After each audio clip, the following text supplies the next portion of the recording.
674-9800. That's 561-674-9800. The opinions expressed on the following sponsored program are strictly those of the host, guests, and callers, and not necessarily those of this station, its staff, management, or sponsors. This is Tanoa Lynn Poirier, and I want to welcome you to Comm-Unity Conversations on WNN 95.3 FM and 1470 AM. This show is about you. I want to hear your trials and triumphs, challenges and victories, and how you overcome obstacles every day in our dynamic industry. All callers are welcome to join Community Conversations. This is where we'll discuss all things in common. We'll discuss managers, directors, vendors, and owners. Let's elevate the conversation. Raise the bar. Start here, now. Welcome, welcome, welcome. Welcome to what is officially the first show of Community Conversations. I just want to let you know you can call in as we go along. The number is 888-565-1470, and you can view this live on Facebook. First, I would say lower your expectations and go to AMP2.TV Productions. That's A as in Apple, M as in Mark, P as in Paul, 2.TV Productions if you want to see this live on Facebook. But again, lower your expectations. What I'm going to talk about today is introduce you to who I am, because this is the first show. But I really have to start off the show by giving glory to the one who deserves it. I want to give praise and thanks to my Lord and Savior Jesus Christ, from whom all blessings come. Anyone who knows me knows that that is the essence of who I am. So let's just start out right, giving praise and glory to the one who deserves it. Our message today is, it's called When a Compliment Becomes a Challenge. And I'm going to give you a little history of why I'm challenged. I was having lunch with a landscape friend of mine. We've worked together for a long time. And at the end of the meal, he said, you're one of the few true professional managers around anymore. And of course, I reflexively said, oh, thank you. But I have to tell you that when he said that, I kind of felt a pang, a sting. And on the one hand, I was flattered, but on the other hand, I was offended because it's not true. And the fact that he has this impression that there is a ever-shrinking list of people he would consider a professional manager challenges me in this industry. And I want to challenge you, managers in this industry. For all those managers who are listening, if you would like to call in and talk about what you think has been happening in the industry and why a landscaper or a vendor or a roofer or electrician might have that impression, I'd like to hear from you. I also want you to know that we don't have a sponsor today. We're just going to go through the whole 28 minutes. This is the first show, and so 28 minutes goes really fast, particularly if we have some calls. So we'll talk about whether or not that gets expanded later, but for today, we have a half an hour. We have a lot to do. And I want to talk about why that compliment creates a challenge for me and, frankly, for all managers and management company owners. I am a management company owner. I manage Poirier Enterprises. We manage condos, co-ops, HOAs, and we have a concierge business now where we manage large estate homes on a concierge level. And if you want to hear more about that, please go over to our website, poierenterprises.com, and you can see what that's all about. I also am an active blogger. I'm an author. I wrote a book called 365 Tips, which you can see here on the desk. And that was born out of my experience as a new manager almost a decade ago, where everyone is so busy and there's so much work to do that there's not necessarily a lot of training available. And I think that may be one of the areas we're falling down on. And I wrote this book to try and help new managers have some roadmap for the inner workings of a community. And in there are things from how to conduct a board meeting, if you are only working in an HOA, how you may get an opportunity to work in a condo, and how different a vertical community is as opposed to a horizontal community, which we call condos and HOAs. And lots of tips and tricks that may help you. For experienced managers, it may help you as a refresher. That book is available on Amazon and Barnes & Noble. You may go there and have a look for yourself. And the other role I play, I'm an active manager still. I manage in communities that we have accounts with. Keeps me sharp, keeps me close to the clients. And we have a boutique firm that allows me to stay actively engaged in the process, which is something I definitely want to do. I will say, in no uncertain terms, that I have got the best staff in the business. So shout out to my staff. You all are amazing, and you allow me to do what I need to do by holding down the fort and doing a great job every day. So I want to say thank you for that. Getting back to why this compliment creates a challenge, I think I may have a few ideas about why he had that impression. He wasn't saying that in a way that was an indictment. He was saying it in a way that made him disappointed. And so I think the way we'll start is that community is only as good as the manager is allowed to manage, as the board allows the manager to manage, and the community, as in the owners, are prepared to do their part. So if we consider this as a three-legged stool, we all have a role. Management has a role, the board has a role, and owners have a role. The board has got to let the manager manage. Something that happens is when a manager is constantly criticized, they begin to have something that is known as analysis paralysis. And analysis paralysis is a self-fulfilling kind of fear. So it goes like this. A manager is afraid to make a decision because they're afraid they're going to get in trouble, or it's going to be poorly received. They're going to be embarrassed and perhaps get fired. So they procrastinate in making a decision or making a recommendation to the board. Because they don't do that, the thing that needs to get done gets delayed and gets worse. The board is disappointed, and now you have the manager has realized the thing that they greatly feared in the first place. So I would just encourage board members, if you have a good manager and you need to micromanage them, you either have the wrong manager or you need to step away and let them do the job. And if they cannot do the job, then get yourself a different manager. But you cannot interfere, let them do their job. I would say for the owners, it is your responsibility to read your documents. You would do yourself a favor and the managers a favor if you would just simply read your documents. If you don't understand something, we can certainly talk about it. Never giving legal advice. Let me put that out there. Never giving legal advice. But we can help you understand the spirit in which the rule or the documents were prepared. And managers, you've got to do your job. You've got to be prepared every morning to have a plan. But as we all know, you make a plan in the morning and you come in and there's a leak in the penthouse if you're in a condo, or the staff didn't show up because suddenly everybody has the flu, there's a fire in the cafe, there's a sprinkler problem, there's somebody waiting at the door because they were bitten by a dog and there aren't supposed to be dogs in the community, you name it. You have your own stories, but you have to be prepared every day to show up and do a good job. That's your role. And you also have to remember that community associations are about people. We have statutes that govern the behavior of people. We have the health and safety and welfare of the community for people. We want to make sure that they're comfortable and that they're safe and that their pool is cool or warm, that the landscaping is beautiful, that their air conditioning is working, and that is for the comfort of people. So if we would just remember that, I think that will go a long way in helping the managers do their part.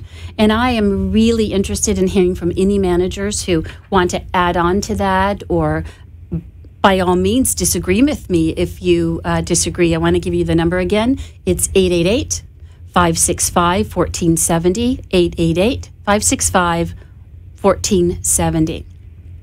Another area that I think gives the impression that managers are no longer as professional as perhaps they once were is Florida in particular is a casual place. So we'll come to work in a beautiful community. There's a clubhouse, there's a pool out back, there's lush landscaping, and the atmosphere, although beautiful, is somewhat lends itself to the lifestyle of the community owners. It feels casual, and after you've worked there for a period of time, our behavior tends to become more casual. Some of you may know what I'm talking about. That lends itself to an erosion in the professionalisms. And what I mean by that is because we're more casual and more comfortable, perhaps we dress a little less professionally. Perhaps our interactions with people are a little more familiar. Perhaps we are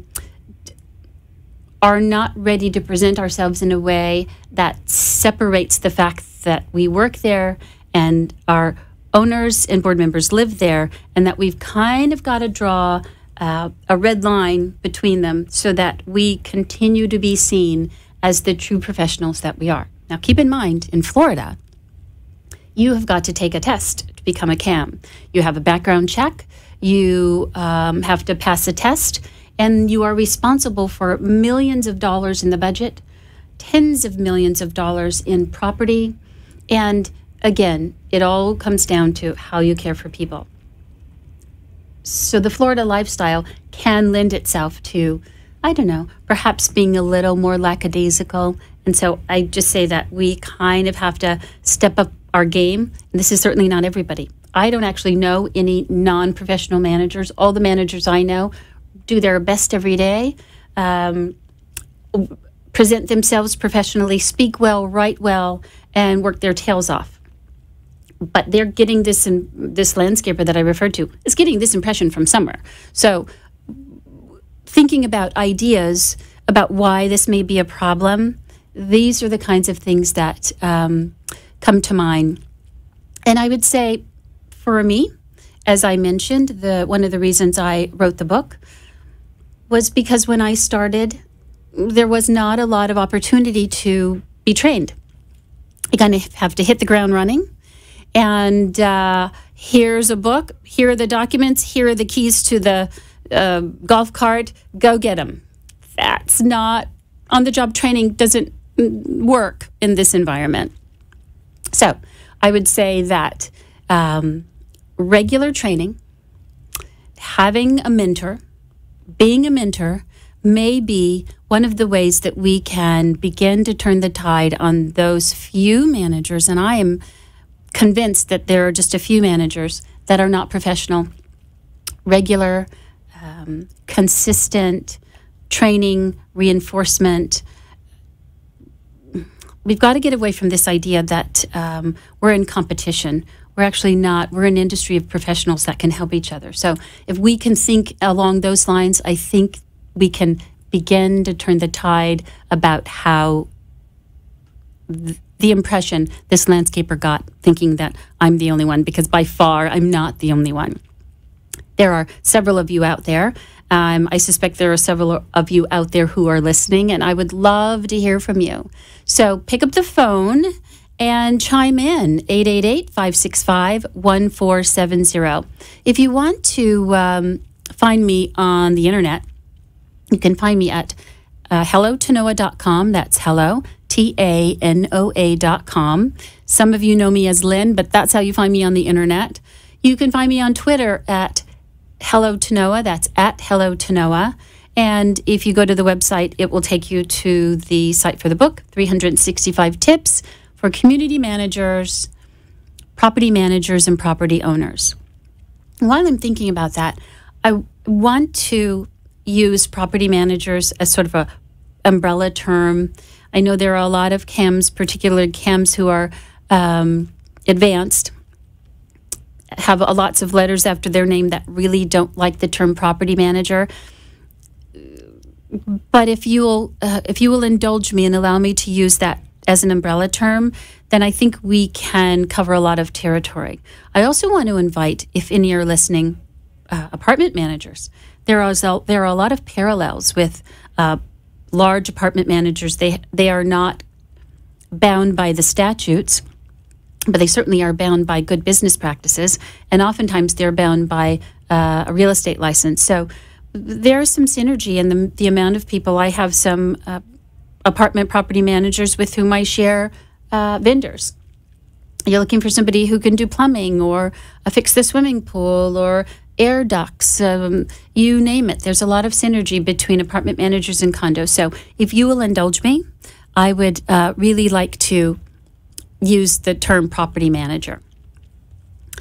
I want to also tell you what this show is going to be about. It is not about a difficult discourse. You can get that anywhere in the country.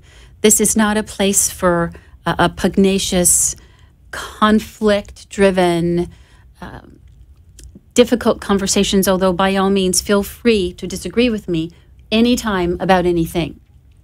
But we have to find a way to be civil to each other. I know you can do this because I know you do it every day. You deal with people every day, and so that I know that you can enter into conversations and disagree without being disagreeable. We're also going to try this experiment. If you would consider when you call, and I hope you do, and you have a problem or you have a conflict or you're feeling anxious about something or something has happened this week that you want your community of managers to chime in on, see if you can tell us what solutions you've tried so far. And what I'm trying to do is just to not have a forum for complaint.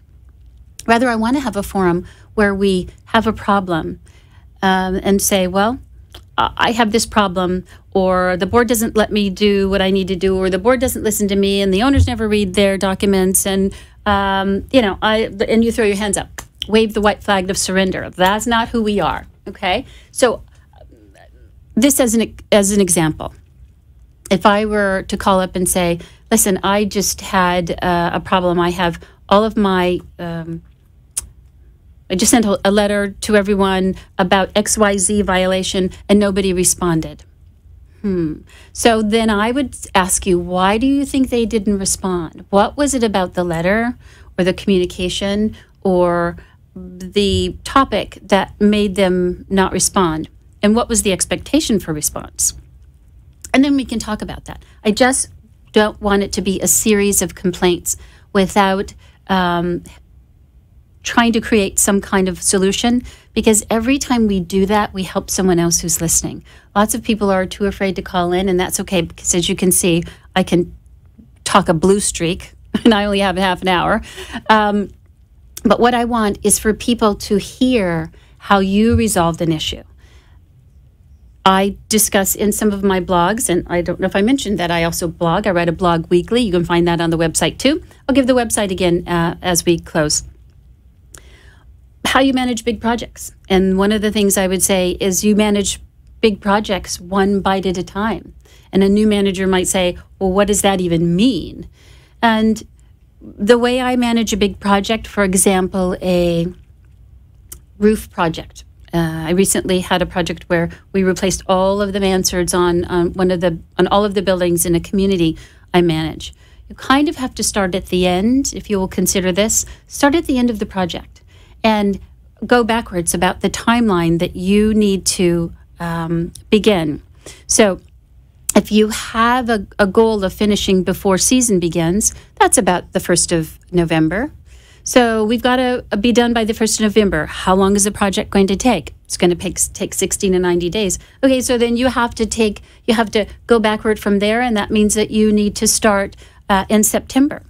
That means that before September, there needs to be a board meeting. You need to find the funds for that. If there needs to be a community vote, you have to factor that in. And you can see that if you just bite this elephant piece at a time, that you can eat that elephant by your deadline. And it's not as daunting as it would be if you just said, oh man, we've got to spend $500,000 and I don't know where to start. And new managers get overwhelmed with the amount of numbers and the amount of work. Because a project like that requires a method of transportation diversion where people who are used to going into the garage one way have to go in a garage a different way, that they can't use the elevators the way they once did, that there's a lot of traffic and people and trucks and equipment. And so that can be daunting for a new manager, and I will tell you it doesn't have to be. I will encourage anyone who needs some help to reach out to me on the website. It is my fervent hope to continue to inspire people and educate and teach and learn. So if you don't have a mentor, reach out to me and I'd be happy to help. I do have some folks that I work with. A wonderful lady that you'll probably meet here on the Manager Series. Her name is Laura, and she often runs things past me and other managers when she runs into a problem. I want to encourage you to do that. You cannot do this yourself. You're not an island and you're not alone.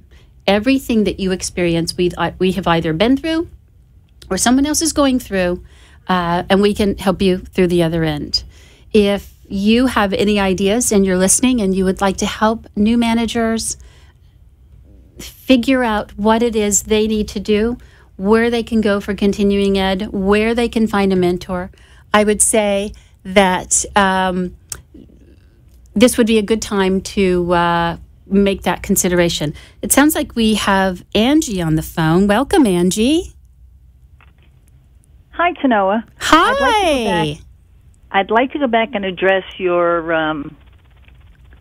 statement about the professionalism of the dress. I was a board member for 10 years, 5 of which I was president. And during that tenure, we went through, sorry to say, 8 property managers. And we did have an incident where one of the property managers came in very casually dressed, flip-flops, short shorts, and had to be spoken to not by the board, but by her regional director.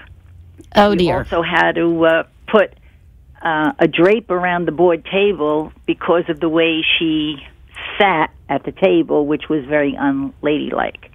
So there are instances where you do meet an individual, and it wasn't as if she wasn't qualified to do the job. She was, but that was always getting a mark against her by the board members. Wow. That is, that's a mouthful.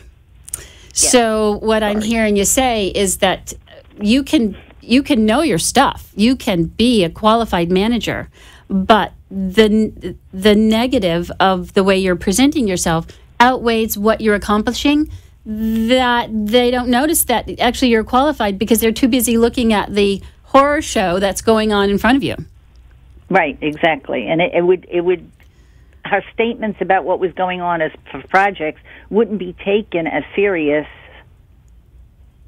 as if she was not dressed that way. Oh, dear. But for some reason, they didn't, if she said something, they would say, okay, yeah, all right. But it was really something serious that needed attention, but wouldn't get. So this is good information. Now, have a lot to do. When it went to when it rose to the level of the regional, what happened? They spoke to her, and she did it about face. Oh. Well, see, there is this is a good call because everybody gets an opportunity to change. If you're doing something that's not working, clearly she was hired because she was a qualified manager.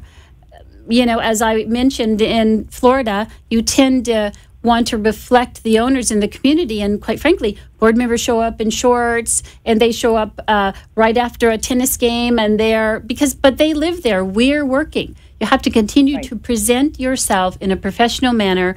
Otherwise, you will erode all of the goodwill that you've earned just because you are starting to be a little bit less than professional and start to take on the role of the board members. You got to stay in your lane. That's a great call. Thank you, Angie. You're welcome. Bye. Bye. So that was a great call. And I think it makes a great point that you can know what you're talking about. You can have tons of experience. And then you have an interaction with a vendor, a landscaper or a plumber or irrigation person or a contractor, and they'll show up to a meeting with you and you present yourself in a way that is less than professional, and their impression, based on their first impression of you, is that you're not professional, when you may in fact be highly qualified, but you suffer because you are presenting yourself in a way that is less than professional. So that was a great call. The other thing I liked about the call is that the manager was reported to her superior rather than just dismissing the person. They gave her an opportunity to correct. She had some coaching, I presume, by her regional director, which basically is the supervisor within a management company, and she began to turn it around. So that's terrific. And I'm super happy that happened. I'm really glad that I got a call today, and I applaud Angie for coming through and sharing that story, because a lot of people get a little nervous about calling. This show really isn't about me, although if you let me, I'll continue to talk about me, but I want it to be about you. And I want it to be about the industry, and I want us to begin to trust each other in a way that we'll make a call and that we're not embarrassed, and we can say, okay, I really screwed up this week, and here's what happened. Okay? Thanks for watching. I really appreciate it. Next week we'll have a great show. Can't wait to see ya. Bye.